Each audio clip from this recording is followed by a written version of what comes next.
The following program is brought to you in living color.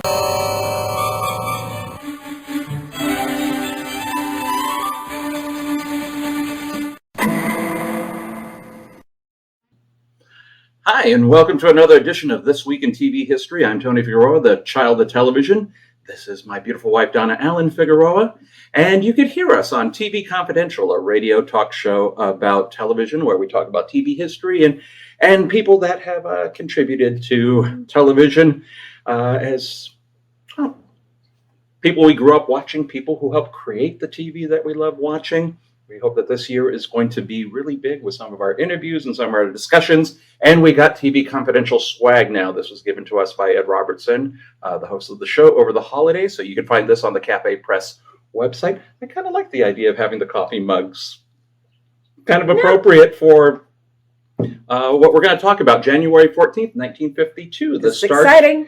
The start of the Today Show. So 70 years. How do you talk about 70 years? Very quickly. Very quickly. Well, I figure we could just talk about what the show meant to us. Okay. Because we can't cover it. So we weren't around for all 70 years. No, we were not. We were definitely not. But a little historical perspective. The show premiered January 14th, 1952. An announcer, Jack Lescoulie, who would later be a Tonight Show host. That's very true. briefly, because the Today Show and the Tonight Show were created by Sylvester Pat Weaver. Pat Weaver has a famous daughter. Sigourney. Okay. Yes. So they did try to experiment with a version of the Tonight Show that would be a late night version of the Today Show, and that did not work out. So yeah, this was very short-lived between Jack Parr and Steve Allen. But Jack Lescoulie brings on Dave Garroway. Jack Lescoulie later does news. But Dave Garroway comes on and he talks about this is a new type of television. And he even stressed that he wasn't in a TV studio. They were in their news center. And if you want to watch the first 10 minutes, it's on YouTube. But it is amazing because there is a desk. There are analog clocks in the background. But there's also a digital clock at the bottom of the screen and a crawl. So, yeah. Everything old is new again. Exactly. I never noticed that when I'd seen the footage before, but I never know because the crawl was something that came back, I would say, in our adulthood, post 9/11. Yes. They started adding, every news program would start adding crawls, but they had a crawl. But Dave Garroway gets up from the desk area. He has a microphone. Seriously, it looks like a telescope. So he has like a little rig that holds this microphone that basically goes from his chin to his belly button. And he's walking and there's cables and the crew is part of the show. So there was no behind the scenes people. They were all in front of the camera. They were all dressed to the nines and they were all smoking. So very Mad Men. So this is 1952. Just a reminder. Yes. They are walking. He's walking over. He points out Jack Lescoulie that he's going to, promote that he's later going to be on the show. He's telling everyone that they're going to have news every 15 minutes, so on the quarter hour, half hour, etc. And so that they're going to bring news. He goes over to one panel that has all the local headlines in New York. Right. So the different headlines and the top stories. So it's basically a bulletin board with newspapers. But then he goes further into I don't want to call it the studio, the news center, and it has newspapers from all over the United States. Newspapers. That's quaint. So he has stuff from, Minneapolis and Chicago. And Washington, D.C. Yeah. But as he's making that walk, there's a guy who's manning a phone, and he has correspondence in Germany and in London.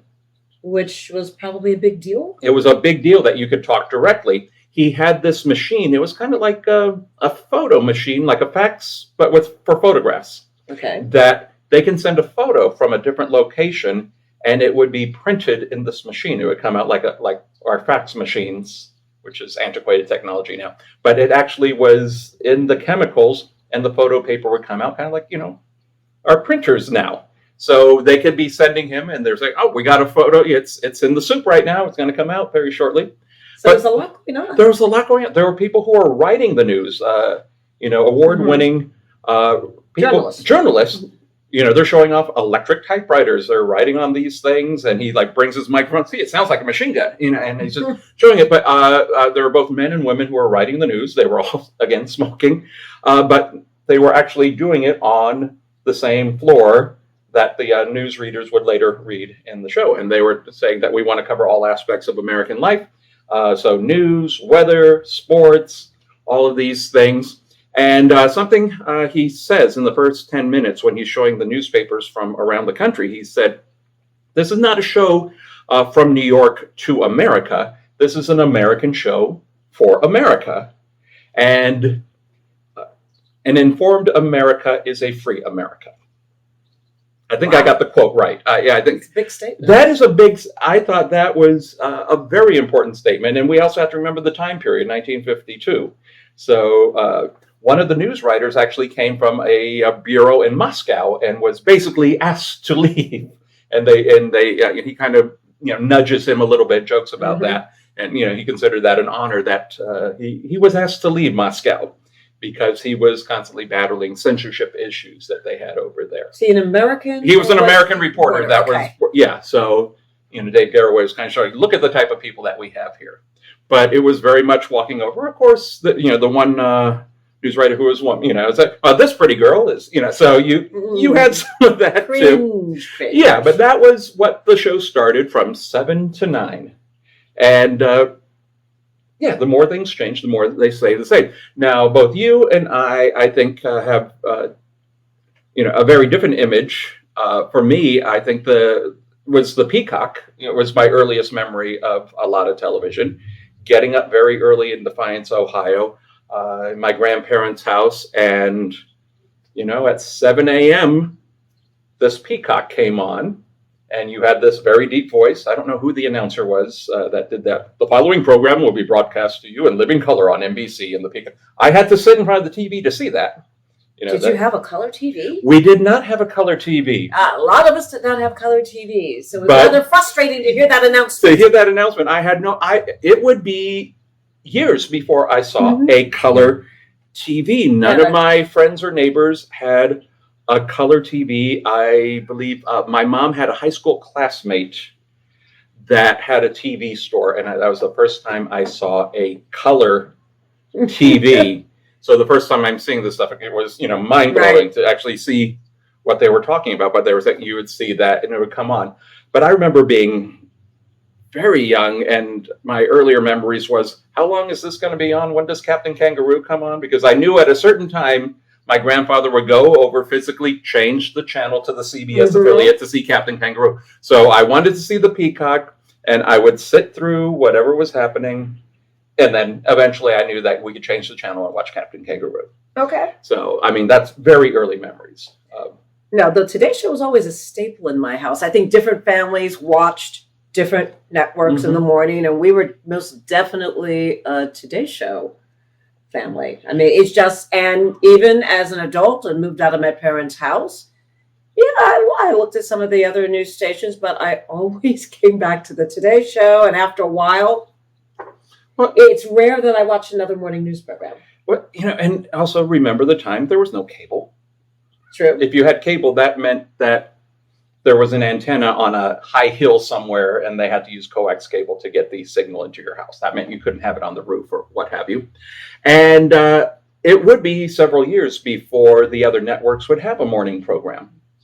So ABC would later have Good Morning America. And then CBS had various incarnations of their morning show. And the Today Show was NBC News, Good Morning America. It was ABC Entertainment. So different operating styles, but I think everybody else, every imitator on regular network television and also on cable, they owe so much to what the Today Show did.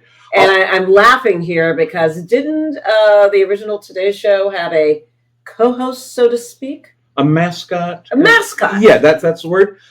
J. Fred Muggs, who was a chimpanzee. Yes. Who did a lot of shtick, and when they would have their, I don't think it was called Window on the World yet, but when they would have, they had a storefront window at Rockefeller Center, and the monkey kept the audiences entertained. Now we still, We have that. I should say we still don't have, because they retired the window thing for a long time, and then Okay, well, Yeah, I and then just said that yeah. because one of our mascots. one of our mascots is walking through Calypso. here. This is We Calypso. may have seen her in the shot. Yes, Calypso's coming through here trying to steal focus, and she's very good at We it. always do. Yes, but also keep in mind, I guess, just historically, not only did we not have cable, there were a lot of markets where they didn't have morning television yet. That's true. TV did not come on first thing in the morning. 9 o'clock, maybe noon, 2 Noon, o'clock. yeah. So the idea of having something broadcast 24/7 was not a thing yet. So for a lot of people, the TV signed on with the Today Show, depending on what part of the country you lived in. And later on, they would have like Early Today and Sure, other, yes. and then much later they would add segments to it. But no, I remember Barbara Walters and Hugh Downs, right, were the two main hosts. You had Joe Garagiola, who was always fun. Okay, and Barbara Walters, first First female. Yeah. Yeah, there were Today Show girls. There were yes. The girls, they weren't allowed to be women yet. There, Florence Henderson was a Today Show girl. But they did lighter segments, cooking and gardening and fashion, which is always fun. And so Barbara Walters was really, I'd say, the first serious journalist to Broadcast journalist. She was always one of my role models. Yeah, I think any woman in any sort of stretch of television broadcasting or journalism, I would say she would be part of the Mount Rushmore. She came in the 60s, and the women on TV at the same time, I mean, mostly homemakers, teachers, traditional female roles. And Barbara Walters came in, brilliant journalist presenting the news. I remember, she wrote a book. Do you remember the book? I remember the book was How to Talk to Anybody About Practically Anything. And I was toying with the idea, do I want to be a broadcast journalist one day? And I remember reading her book. I was so impressed with her interviews. She always knew the right questions to ask, would wait for an answer, and she could talk to anyone. I'd say anybody who's seeking a career in that needs to study Barbara Walters' technique, because she was, till the end of her career, she was known for her interviews. I mean, that was, eventually that became her thing, or the primetime Barbara Walters interview. Let's say, I want to give you a few names of people who had occupied that desk: Dave Garroway, John Chancellor, Hugh Downs, Barbara Walters, Frank McGee. Around the time when we were in elementary school, he took over after Hugh Downs left. Jim Hartz, Tom Brokaw. Yes. Tom Brokaw was there. Jane Pauley, Brian Gumbel, who came from NBC Sports. Deborah Norville. Yes. Katie Couric. Yes. Yes. Meredith Vieira, Matt Lauer, Ann Curry, Savannah Guthrie, Hoda Kotb. And then you also had other panelists like Jack Lasculi, Edwin Newman. Barbara Walters was originally a panelist, and then later, became one of the co-hosts. Judas Chris, Joe Garagiola, I mentioned, and Gene Shalit, who was the critic and did a lot of the celebrity interviews. Barbara Walters was not the first choice in that at that time. It was offered to Betty White. Think about that. Ponder that for a second. How different things would have been to have basically an elevated Today Show girl. Yes, she would not have been a broadcast journalist. But Betty White was there when television, like she said in her SNL monologue, I did live TV when they didn't know how to record it. They didn't want to do live TV. They just didn't know how to record it. She went in a different direction. I think we're all the better for it. Yes. But yeah, she was in consideration. But yeah, Florence Henderson was one of the Today Show girls at that time. But it's just amazing also the technology that had evolved from a machine that could send photographs like a fax machine to being able to do Where in the World is Matt Lauer? That you could have a live broadcast from anywhere in the world. I remember it was a big deal when they covered the royal wedding. Which one? When I say the royal wedding, I always think of Charles and Di. Yes, so do because that was a historic event. Keeping that's so early in the morning to watch that. To watch that, and keep in mind that it wasn't that long before when Queen Elizabeth's coronation, they had to have crews in London film and then the film was developed on the plane back to New York in time for a broadcast, and now you could cover these things live via satellite. Remember satellite. that? Yes. Well, I remember like the graphics for the satellite looked like something from Disneyland's Tomorrowland. Mm-hmm. I mean, the artwork and all that, to see this. And that was a big deal. That was a big deal. If something was live coming from around the world, I mean, that was really something amazing. Well, a lot of times you got forewarning that we are going to go cover Washington, D.C., or we are going to go to wherever, and it's coming to you live via satellite. That sent a signal around your house. Oh, stop what you're doing. Everyone get in front of the TV. So a lot of us totally lost it in 1969. Yeah. So to watch the first steps on the moon. The first steps on the moon, which the Today Show covered. They covered that along with everybody else in it. I've also seen footage the morning after JFK was assassinated, and I think that also helped set a tone for the Today Show, because Jack LaScully, I think it was also John Chancellor, talking to the American public about how we were feeling about that. I was going to say. Got to mention that the Today Show, yes, they can cover the news stories, and then they can talk about it. Yeah, they weren't just straight giving you the news; they were actually so they become human, add a human touch to it. And even more so today, I think what not only what the American people are feeling, but what we are feeling. Exactly.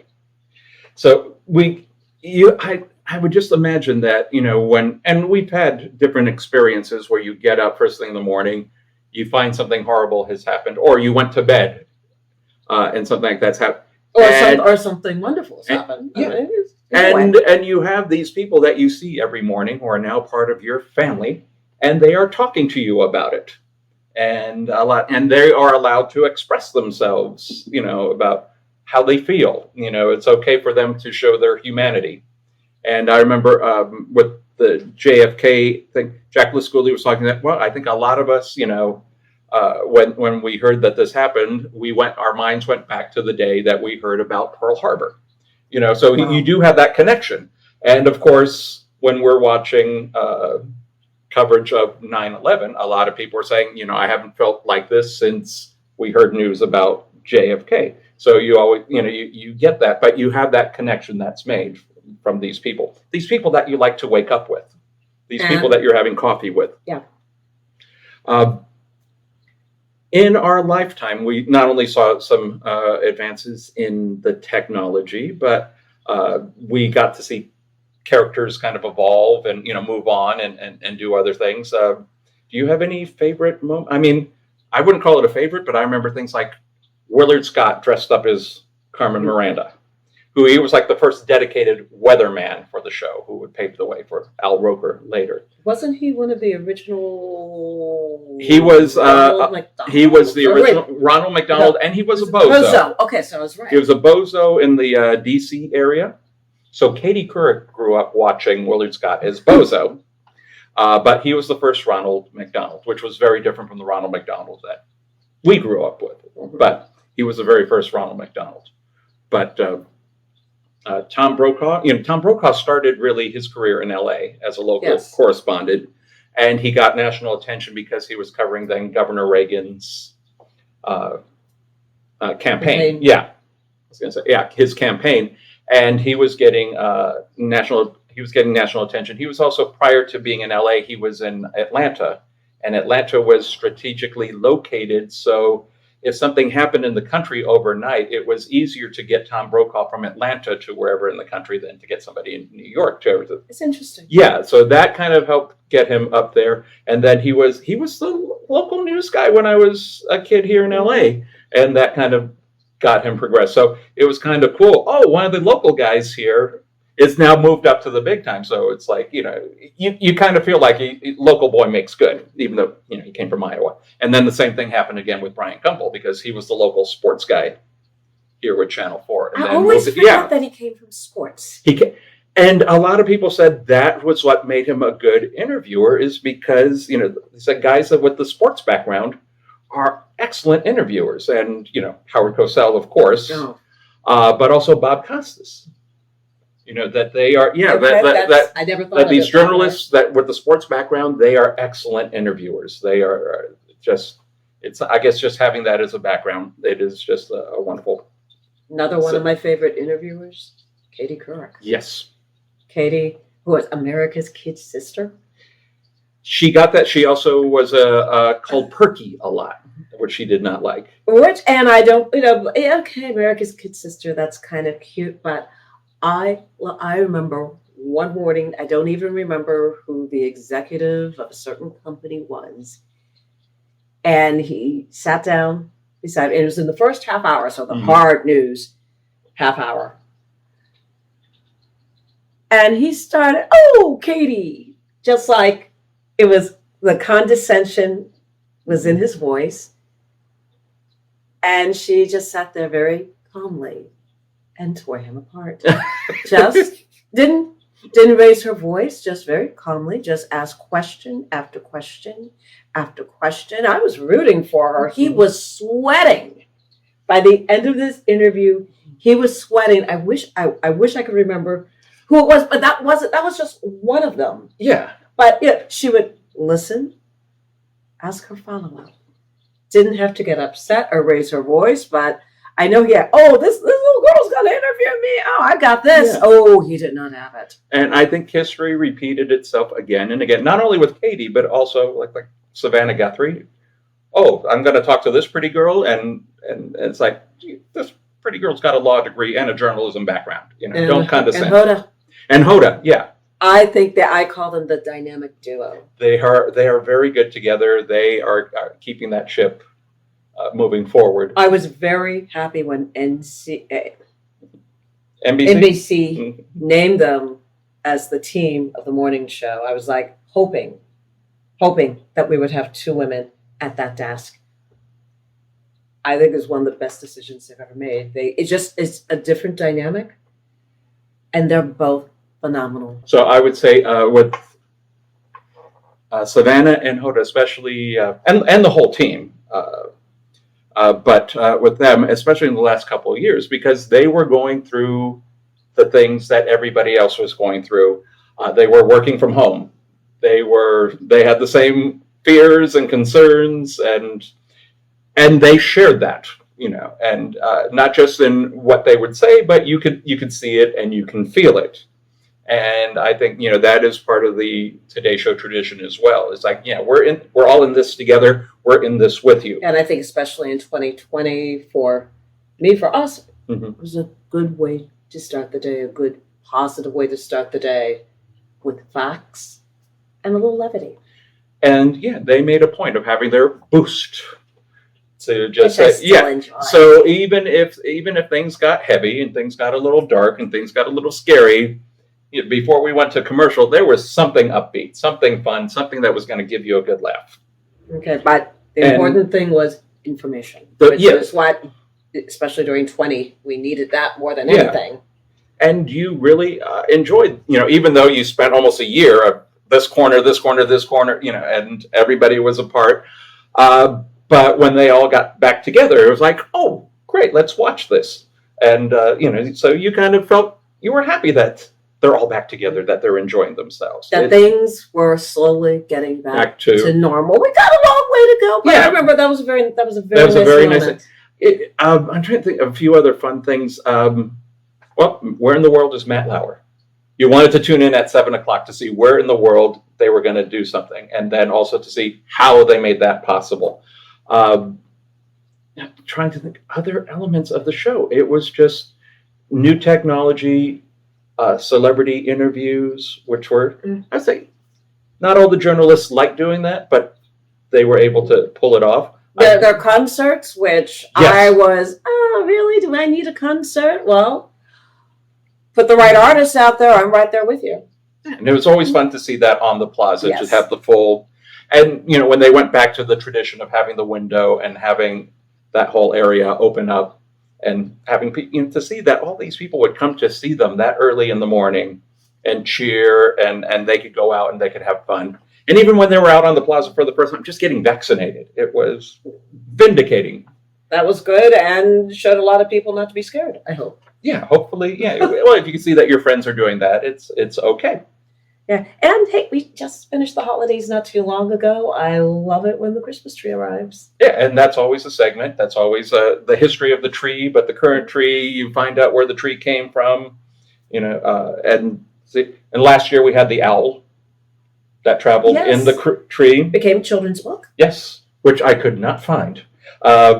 It is back in stores. It is back in stores now. But yes, it was as soon as that was announced on the Today Show. That was it. Forget it. It sold out immediately. So yeah, you got a book. That was something. I do want to touch on 9/11 because it was that show I think that brought those events and that very scary point in American history into American homes. But you not only had at that time it was Matt Lauer and Katie Couric telling you what was going on. They bring in Tom Brokaw, kind of the senior journalist there to kind of bring things to your attention, but they did it in such a way that there was a calm tone, and you knew there was so much going on in their heads. And there was no information initially. There was no information. They were going through the same things we were going through, and they had to put on the guise of calm, cool, it's under control, when nothing in New York City was under control. When you could see what was happening if you went to the top of the rock to look over, you could actually, and they did have a journalist up there covering it from that vantage point, and just not knowing what was going on, and to have to the semblance of mind to stay, to do the job.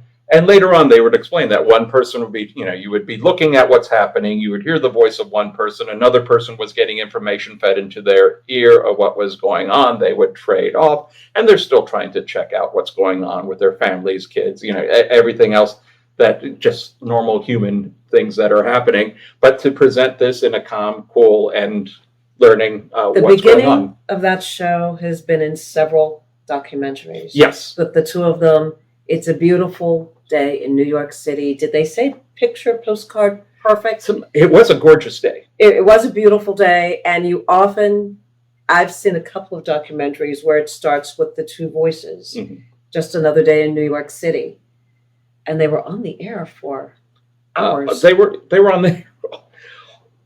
I don't think technically they never went off the air.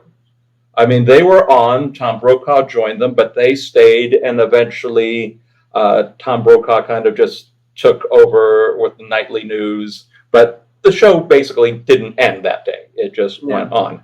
And we were here on the West Coast, so it was... That's what we woke up to. We woke up to that. Other people on the East Coast, they were starting their day. They were out of the house. But to have, two, people on a show, and I keep saying two, but you also had Curry and Al Roker who were interjecting a little bit, and no, it was all hands on deck. Yeah, but when the second plane hit, and you hear this collective whoa, from everybody in the studio, everybody, it's like wow, and it was like it captured there. I am so grateful that so much of the history of this show was preserved, because it is a little disturbing that so many amazing moments, so many TV firsts from, that time, especially the early days, they were just recorded over. And we have the original Dave Garroway, and we have Jack Mascouli, and we have every turbulent moment of the 1960s preserved on the Today Show. We could do an American history class just based on how, this morning show would cover all of those events. And, now everything, of course, is saved, and it's out there, and it's on YouTube, and it's on multiple platforms. But 70 years of it. 70 years of it. Going strong. Yes. And it's not going anywhere. It's not going. Like you said, the more things change, the more they stay the same. Something I do every time I wrap this up. When you're with me, you always say, stay tuned, right? I do. And I always do this, right? My fingers close, my thumb out like this, right? Kind of wave goodbye. Okay. You know where that comes from? I do not. It comes from Dave Garroway. Stay tuned. And Dave Garroway would always sign off saying, peace.